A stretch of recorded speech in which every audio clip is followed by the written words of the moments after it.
పోషాని కృష్ణమురళి. పాపం పోషాని కృష్ణమురళి ఇంతవరకు ఎలక్షన్లు అయిపోయి టీడీపీ పార్టీ అనేది అధికారంలోకి వచ్చిన కానుంచి ఇంతవరకు పోషాని కృష్ణమురళి మాత్రం మీడియా ముందుకు రావట్లేదు. అసలు కనబట్లేదు ఆయన. ఇప్పుడు పోషాని కృష్ణమురళి గురించి ఎందుకు మాట్లాడుతున్నారంటే, వైసీపీ పార్టీలో చేరిన కానుంచి పోషాని కృష్ణమురళి పాపం అతను సినిమా యాక్టర్గా ఉన్నప్పుడు ఒక రచయితగా, ఒక డైరెక్టర్గా, ఒక క్యారెక్టర్ ఆర్టిస్ట్గా మంచి మంచి సినిమాలే చేసిండు ఆయన. కానీ ఎప్పుడైతే వైసీపీ పార్టీలో చేరిండో, వైసీపీ పార్టీలో చేరిన కానుంచి పవన్ కళ్యాణ్ గారిని, చంద్రబాబు నాయుడు గారిని, అలాగే లోకేష్ గారిని, బాలకృష్ణ గారిని దూషించటమే, వ్యక్తిగతంగా దూషించటం, ఘాటు మాటలతోని తోటాలు వేలేటట్టుగా, అతని మాటలే ఒక తోటాల్లాగా మాట్లాడి వాళ్ళ మనసు గాయపడేటట్టుగా మాట్లాడేవాడు. మరి అతను మాట్లాడేవాడో లేకపోతే మాట్లాడించేవారో తెలియదు, కానీ వ్యక్తిగత దూషణలు విపరీతంగా మాట్లాడి కనీసం ఒక నెలలో ఒక 2-3 సార్లు మీడియా ముందుకు వచ్చి మాట్లాడేవాడు. సరే, మాట్లాడొచ్చు. ఏ పార్టీ నాయకులైనా, ఏ పార్టీ వారి సిద్ధాంతాలు ఉంటాయి కాబట్టి అవతల పార్టీలో ఉన్న వాళ్ళు ఏమైనా తప్పు చేస్తే నువ్వు మాట్లాడొచ్చు.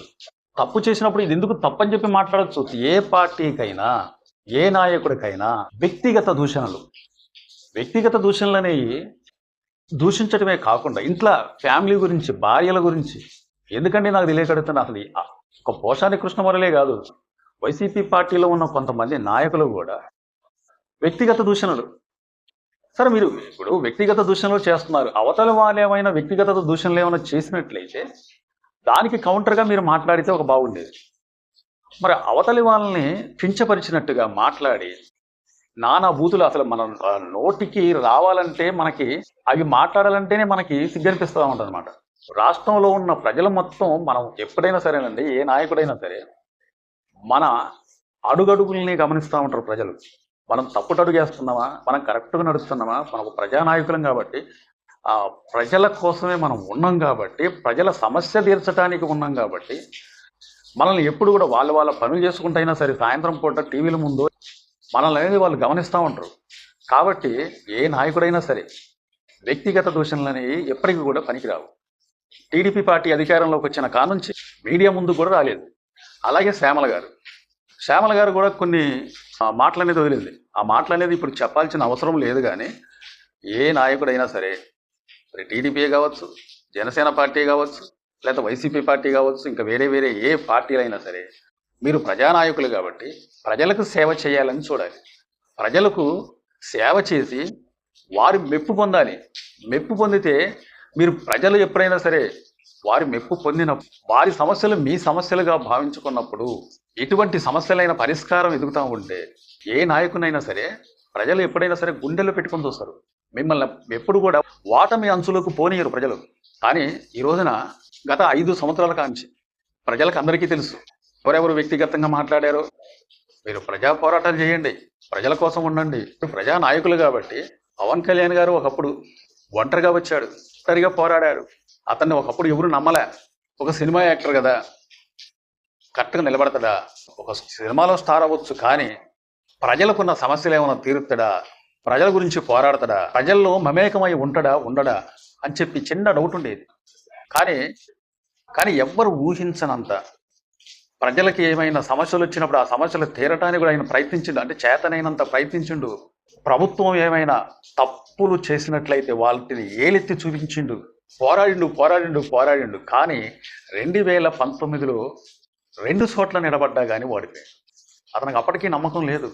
ఒక చోట నిలబడితే వాడిపోవచ్చునేమో, కాబట్టి 2 చోట్ల నిలబడదాం, ఒక చోట కాకపోయినా ఒక చోటైనా ప్రజలు నన్ను నమ్ముతారో గెలిపిస్తారేమో అనుకోండు. కానీ ఎప్పుడైతే ఆయన పార్టీ పెట్టి అతను నమ్మలే, చాలా మంది కూడా నమ్మలే ప్రజలు. ఎందుకంటే ఎంతోమంది సినిమా యాక్టర్లు వచ్చారు, రాజకీయంలో ఉన్నారు, విమడలేక వెళ్ళిపోయారు. అంటే ఓడిపోతే డ్రాప్ అయిపోతారు అని చెప్పి ప్రజలు కూడా అనుకున్నారు. అనుకోనే 2019లో అతన్ని ఓడించారనమాట ప్రజలే కాదు, నమ్మలే. అతను ఎన్ని చెప్పినా సరే నమ్మలే. ఒంటరిగా పోటీ చేసిండు. అటు బీజేపీ పార్టీతోనూ ఇటు టీడీపీ పార్టీతోనూ కూడా పొత్తు పెట్టుకోకుండా ఒంటరిగా అసలు నా బలం ఏంటి, నా బలం ఏంటో నాకు తెలవాలి. కాబట్టి నేను ఒంటరిగా పోటీ చేస్తామన్న ఉద్దేశంతోనే ఒంటరిగా పోటీ చేశాడు. కానీ ఒక్క సీటు తప్ప అతను నిలబడ్డ చోట కూడా అతను గెలవలేదు. నిరుత్సాహపడ్డాడు. ఎవరికైనా సరే బాధ అనిపిస్తుంది. ఆ బాధను విజయంగా ఎట్లా మార్చుకోవాలని చెప్పి ఆలోచించాను. ఆ రోజున పవన్ కళ్యాణ్ గారు ఓడిపోయిన తర్వాత కూడా మీడియా ముందుకొచ్చి ఎస్, ప్రజలు తీర్పిచ్చారు, ప్రజల తీర్పుకి శిరస వహిస్తున్నాను, కానీ ఇప్పటికి కూడా నా పోరాటం అనేది విడిచిపెట్టను. నేను అనుకున్నది సాధించేంత వరకు కూడా నా పోరాటం అనేది విడిచిపెట్టను. 25 సంవత్సరాలు నేను రాజకీయం చేయబోతున్నాను అని చెప్పి గట్టిగా నిలబడి 2024 అది విజయం కాదు, దిగ్విజయం సాధించిండు పవన్ కళ్యాణ్ గారు. 2 ఎంపీ సీట్లు, 21 ఎమ్మెల్యే సీట్లు, 100కు 100% గెలిచాడు. దేనికని? మాటలబడ్డాడు, తిట్టుబడ్డాడు, చీదరించారు, చీకొట్టారు, ఇంట్లో ఫ్యామిలీలు కూడా దూషించారు. అయినా సరే దండుగా నిండుగా నిలబడ్డాడు. ఈ రోజున ఘన విజయం సాధించిండు. దేశం మొత్తం ఆయన వైపు చూసేటట్టు చేసుకున్నాడు. రైతుల కోసం పోరాడిండు. ప్రజలను అతని వైపు చూసేటట్టు చేసుకున్నాడు. సినిమా పరంగా అతనుకున్న ఫ్యాన్స్ను కూడా, నా ఫ్యాన్సే నన్ను మోసం చేశారు, నా ఫ్యాన్స్ నన్ను మోసం చేసి నాతో పాటు తిరిగి వైసీపీ పార్టీకి ఓటేశారు. అతనుకున్న ఫ్యాన్స్ను కూడా అడిగిండు, నన్ను ఎందుకు నమ్మలేదు మీరు? 2-3 మీటింగ్లో చెప్పిండు. అతనికి ఉన్న టైంలోనే ఇటు సినిమాలు చేస్తూ ఆ డబ్బును సమకూర్చుకొని మళ్ళీ పార్టీలో పెడుతూ చనిపోయిన రైతులకి సహాయం చేస్తూ ఇంకొక 5 సంవత్సరాలు పోరాడాడు. అతను ఎంతగానో దూషించారు.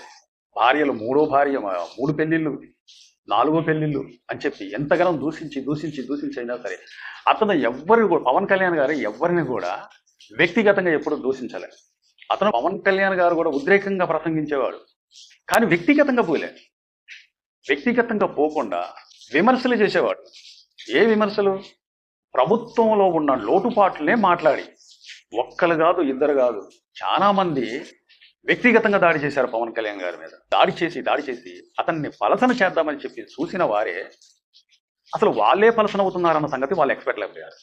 ఈ రోజున 21 ఎమ్మెల్యే సీట్లకి పోటీ చేసి 21 ఎమ్మెల్యే సీట్లను గెలిచి మంత్రి అయ్యి 5 శాఖలు ఆయన దగ్గర పెట్టుకొని టీడీపీ పార్టీకి మద్దతిచ్చి బీజేపీ పార్టీని కూడా కూటమిలో కలుపుకొని ఈ 3 పార్టీలు ఒక కూటమిగా ఏర్పడి ఈ రోజున వైసీపీ పార్టీని చిత్తుగా ఓడించారు. 151 ఉన్న సీట్లు వైసీపీకి 11 సీట్లకే పరిమితం అయిపోయింది. కానీ పవన్ కళ్యాణ్ గారు 21 సీటుకు పోటీ చేసి 21 సీట్లు గెలిచారు. ఈ రోజున మళ్ళీ ఎవరైనా అంటారా ఆయన్ని? 2 చోట్ల పోటీ చేసి 2 చోట్ల వాడిపోయామని చెప్పి ఇప్పుడు ఎవరైనా అనగలరా? అనలేరు. ఎందుకంటున్నారంటే ఎక్కడ తగ్గాలో అక్కడ తగ్గింది, ఎక్కడ నెగ్గాలో అక్కడ నెగ్గి చూపించిండు పవన్ కళ్యాణ్ గారు. ఎక్కడ నెగ్గాలో అక్కడ నెగ్గి చూపించిండు. ఆ రోజున అన్న ఏ నోటితో నా అన్న అన్నారో ఇప్పుడు వాళ్ళందరూ కూడా నోరు మూసుకొని ఉన్నారు.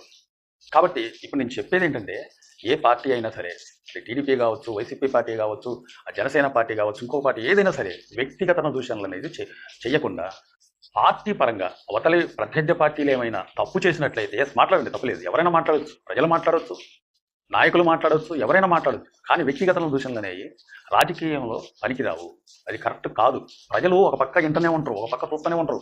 మనం ఏం మాట్లాడుతున్నాం, మన ప్రవర్తన ఎలా ఉంది, ప్రజల కోసం ఉన్నామా, లేకపోతే అవతల వాళ్ళని పలసం చేయడానికి ఉన్నామా?